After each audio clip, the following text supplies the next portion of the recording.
To live as kumakato, after Barbara Jane Reyes. With a bloodshot gaze, the Filipinx is most accommodating in between the darkness, and will make an incredibly good friend. With hoods drooped low, the Filipinx is the best listener. We always, always, always bring death. Knowing bakla / tomboy, you / us better than you / we know yourself. With bone exposed knuckles, the Filipinx is always knocking within the parameter, ripe for opportunity. With 3 hidden selves, the Filipinx is not a weird sideshow if you cannot see. We tear down your home, beyond the veil. Thank you.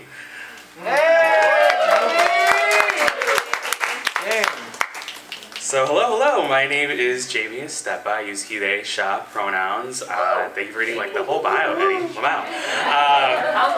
Thank you. Well, something that I love to do when not like under the pressure of a slam or have a little bit more time on a mic is to share some page poems, right? That I feel like I started writing poetry. If you went to KPS, you might have heard a poem I spit about starting with poetry on the page and poetry on Tumblr, if anybody was on Tumblr. Yes, I was a Tumblr poet. Don't look for that. Don't look for that profile. But yeah, something that I love to do, like that last poem, is to share some of the page poems that have also come out as new shit over the last couple of years. So. This one, though, is a piece that whenever I'm in a creative space, I love to make a dedication to my mom. Shout out to moms.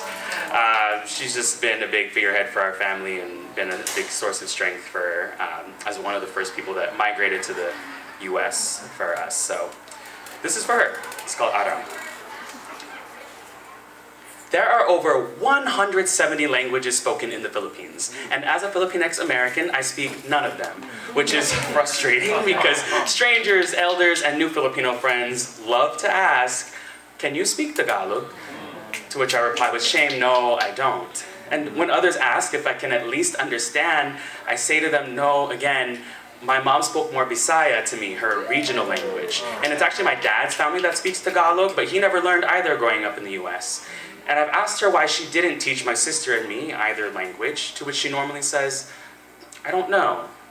Well, I remember when I started school, my mom made it a point to speak more English at home, and then somewhere along the way, that's all that stuck.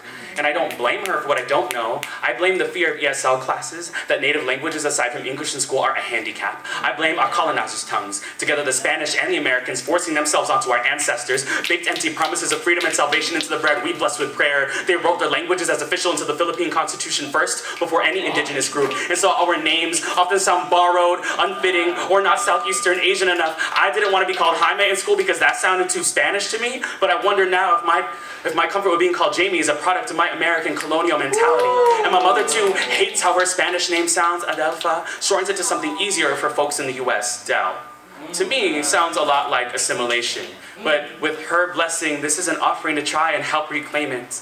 Adelpha is a word for a shrub that grows glassy green leaves and blooms white to pink to reddish petals, native to Central Philippines. When she came here to plant her roots in Western soil, she knew that she and her descendants should thrive. She watered us seeds of her culture, doing her best to snatch discrimination from our throats and bury it deep into the earth, to sow as much English as possible, to try for our best chance to make sure we did as well in the classrooms as she did in the fields. Her branches extended to us bite-sized pieces of a place where we've never felt the sun. Y'all, I've never been to where she's from, so I cling to the few words she has fed me of overseas communities that I've never met. I remind myself that I too am born of her family of farm workers and fishermen from one of the smallest islands. I remind myself that I am as much a product of what has sprouted from the same sun in any language, and I remind myself that being tested whether I can speak isn't a game, and I feel so much lost the older I get. But this is a poem for my mother, and if she were here right now, I'd say to her, "Ma, dili ko kasabot og Bisaya.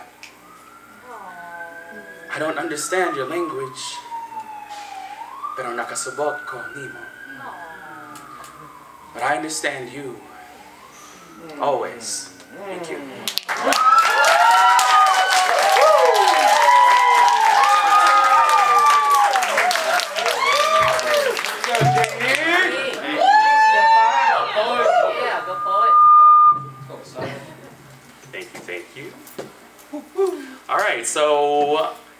have like cliches? Who are creators in here? Yeah? You have like cliches that you kind of go to whenever you're making something. So, I mean, I write a lot about my mom because she's great, obviously, but I also write a lot about being queer. So that's always something that's gonna come up no matter what, being queer, being in the in-between.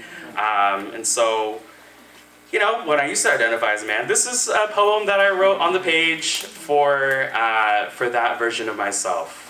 This is called How Not to Come Out. Do not write poetry. Do not seek therapy. Do not call your friends crying on the kitchen floor. Do not research your feelings as a condition. Do not watch gay porn. Do not accidentally graze your hand on another guy's hand while walking together. Make a joke about it if you do. Do not like bright colors. Do not admit to liking any pop song. Throw around the word faggot like a football or shove the word faggot into its locker. Don't overreact if someone asks you about who you like or your ex-girlfriends. You didn't dump them because you didn't want to kiss them. You did it because they couldn't deliver. Don't flinch when talking. Hold eye contact. Broaden your shoulders. And don't get too excited when you talk either. Remember to kill all the bugs. Don't squeal. Don't squirm. Don't throw up. Learn how to chug a beer and hold it down with everything else. Don't be messy. Don't be too nice looking with your face or your nails. Just don't be a slob. Be nice. You never know if the person you're talking to can tell if you're trying too hard. Just ignore that. Don't look too emotional. Don't look like much. Just play it cool. It's like a game, you know? There you go, champ. Attaboy. Oh, thank you.